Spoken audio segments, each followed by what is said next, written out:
Bismillahirrahmanirrahim. Assalamualaikum warahmatullahi wabarakatuh. Perkenalkan, saya Nurul Uyun dengan NIM 90500121016, jurusan Perbankan Syariah UIN Alauddin Makassar. Saya akan memaparkan materi tentang memahami teori dan konsep keuangan Islam. Teori dan konsep dasar keuangan Islam itu akan membahas tentang sub materi ruang lingkup keuangan Islam, filosofi keuangan Islam, prinsip maqasid syariah keuangan Islam, prinsip hukum dan moral Islam dalam keuangan syariah, implikasi hukum moral Islam dalam aktivitas ekonomi dan keuangan, dan terakhir itu implementasi dan infrastruktur dalam keuangan Islam. Membahas teori dan konsep dasar keuangan Islam, yaitu ruang lingkup keuangan Islam. Ruang lingkup keuangan Islam meliputi ekonomi, perbankan, investasi, dan asuransi yang sesuai dengan prinsip-prinsip syariah.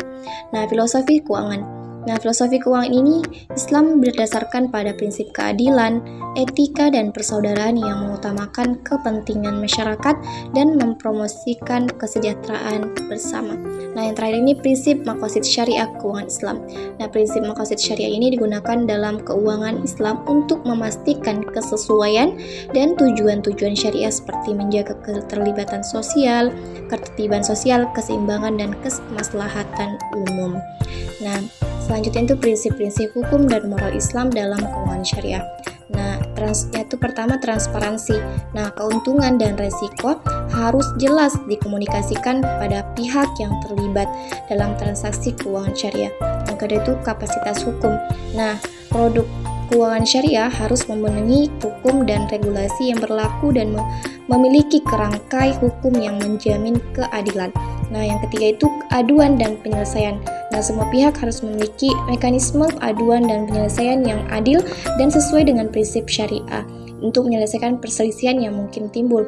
Yang keempat itu moralitas. Transaksi keuangan syariah harus memenuhi prinsip-prinsip moral yang diakui oleh agama. Implikasi hukum dan moral Islam dalam aktivitas ekonomi keuangan. Yang pertama itu etika bisnis dalam pemasaran. Menghormati prinsip tanggung jawab sosial dan menjauhi praktik-praktik manipulatif dalam bisnis dan pemasaran. Yang kedua itu pendidikan dan kesadaran finansial. Mendorong pendidikan dan kesadaran finansial dan masyarakat untuk memastikan pemahaman yang baik tentang prinsip-prinsip keuangan Islam. Yang ketiga itu keadilan sosial dan distribusi kekayaan. Untuk mendorong keadilan sosial dan distribusi kekayaan yang adil dalam masyarakat melalui prinsip-prinsip keuangan Islam. Dari ketiga ini itulah adalah implikasi hukum dan moral dalam aktivitas ekonomi keuangan. Selanjutnya itu implementasi dalam dan infrastruktur dalam sistem keuangan Islam. Yang pertama itu bank syariah dan institusi Islam.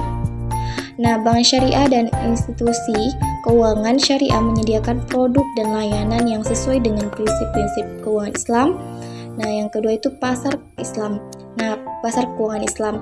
Pasar keuangan Islam merupakan tempat perdagangan instrumen keuangan syariah seperti sukuk dan saham. Yang terakhir ini adalah peraturan dan standar keuangan syariah. Peraturan dan standar syariah. Peraturan dan standar syariah mengatur operasional. Mungkin cukup sekian. Terima kasih. Saya Nurul Uyun mengucapkan terima kasih. Semoga video ini bermanfaat.